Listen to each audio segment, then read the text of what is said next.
మోకాల ఆర్థ్రోస్కోపీ ద్వారా చీలిన మెనిస్కస్ అనేది రిపేర్ చేయొచ్చు లేదా చికిత్స చేయొచ్చు.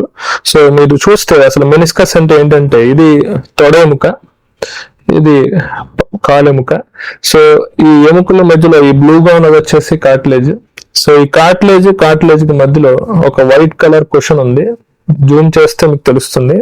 సో ఈ కుషన్ ని మనం మెనిస్కస్ అని చెప్తాము. ఈ మెనిస్కస్ యొక్క ఫంక్షన్ ఏంటంటే ఈ రెండు బోన్స్ మధ్యలో ప్రెషర్ రాకుండా ఉండడం. సో ఈ లోడ్ తగ్గించడం కోసం ఈ మెనిస్కస్ అనేది ఉపయోగపడుతుంది. నార్మల్ మూమెంట్స్, మన మోకాలు మడుస్తాము, స్ట్రైట్ చేస్తాం. సో ఈ మడవడానికి సాచడానికి మధ్యలో ఉన్న మూమెంట్ ఈ మెనిస్కస్ ని డిస్టర్బ్ చేయదు. ఇన్ఫాక్ట్ ఈ మెనిస్కస్ వల్ల క్వశ్చనింగ్ ఎఫెక్ట్ కూడా వస్తుంది.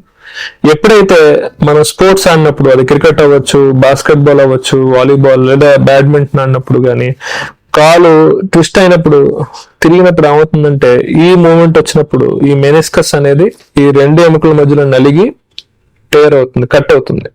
సో కట్ అయినప్పుడు డెఫినెట్ గా పెయిన్ వస్తుంది పేషెంట్ కి. పూర్తిగా మడిచి, మనం మోకాలు ఇలా మడుచుకుని దేవుడి ముందు కూర్చుంటాం కదా, లేదా తినడానికి కింద కూర్చున్నప్పుడు కానీ అలా కూర్చోడానికి కూడా చాలా డిఫికల్ట్ గా ఉంటుంది, పెయిన్ చాలా సివియర్ గా వస్తుంది.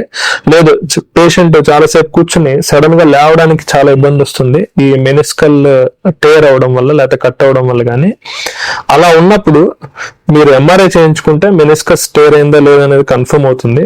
ఒకవేళ మెనిస్కస్ టేర్ ఉంటే డిపెండ్స్ ఎంత టేర్ ఉంది, ఎక్కడ టేర్ ఉంది అనే దాని మీద డిసైడ్ చేసుకుని మనం ఈ మోకాలి ఆర్థ్రోస్కోపీ ద్వారా ఆ మెనిస్కస్ ని మనం రిపేర్ చేయొచ్చు.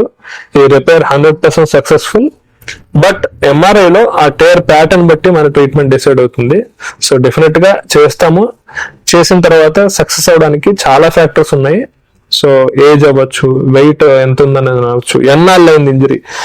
జరిగిన ఫస్ట్ 2 months లో సక్సెస్ రేట్ బాగుంటుంది, ఎందుకంటే ఫ్రెష్ ఉంటాయి ఎడ్జెస్.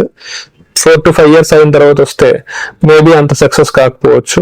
So everything matters. ఇవన్నీ మనం పరిగణలో తీసుకుని మోకాల్లో ఉన్న మెనిస్కస్ సర్జరీ చేయగలము. చేసిన తర్వాత సక్సెస్ రేట్ కూడా డిపెండ్ అవుతుంది.